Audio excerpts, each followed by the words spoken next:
Welcome back. Well, becoming pregnant is a wonderful thing, but it doesn't come with a guidebook. What's first? We're breaking down the important things to know once you get the good news. Here's Alana with more. Calling all women who plan on getting pregnant, maybe for the first time, or you plan on having a family in your future. Where do you start? Well, we're breaking everything down today. We're at the Institute for Women's Health, and we're talking to Dr. Carcamo. How are you? I'm fine, thank you. Well, thank you for giving us this great information, because getting pregnant can potentially be scary because you don't know where to go first, but you're going to help us out.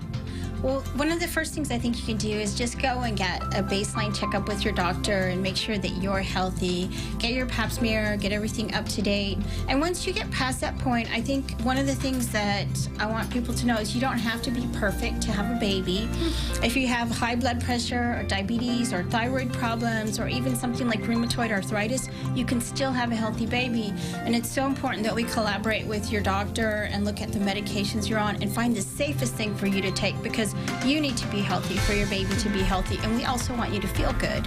Well, let's talk about being healthy, because that's really important. And that also includes the way you're eating. We're talking about nutrition. What's the best advice when it comes to that? Well, I think the things that you should do is try and have a well-balanced diet. You need to take extra folic acid even up to 6 months before you're going to have a baby, and the amount you need may change depending on whether your ideal weight or you have had a child with a birth defect before. And folic acid is nice because it's not iron. It won't upset your stomach. It's very inexpensive, but it can prevent major birth defects where the spinal cord doesn't close. So if you're planning and you have time, definitely get on the folic acid. And then the other thing too is that you need to look at your habits. Are you getting some exercise to eat a healthy diet? If you smoke, it's a great time to quit, because that makes you high risk during your pregnancy and it affects your fertility. And if you're over your ideal weight, it doesn't mean you can't get pregnant, but if you can try and take some steps to be more healthy before you get pregnant, that may actually enhance your fertility. What would you suggest, maybe for somebody who isn't very active, to kind of jump into it?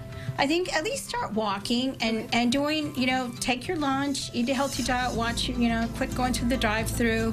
Think about what you eat, because your fuel, your food is your fuel, and you want good fuel in your body. Especially for your baby. Yeah, and when you're pregnant, you really need lots of good fuel or good food. So, eat your fruits and vegetables, eat a healthy diet, and then you'll feel good when you get pregnant.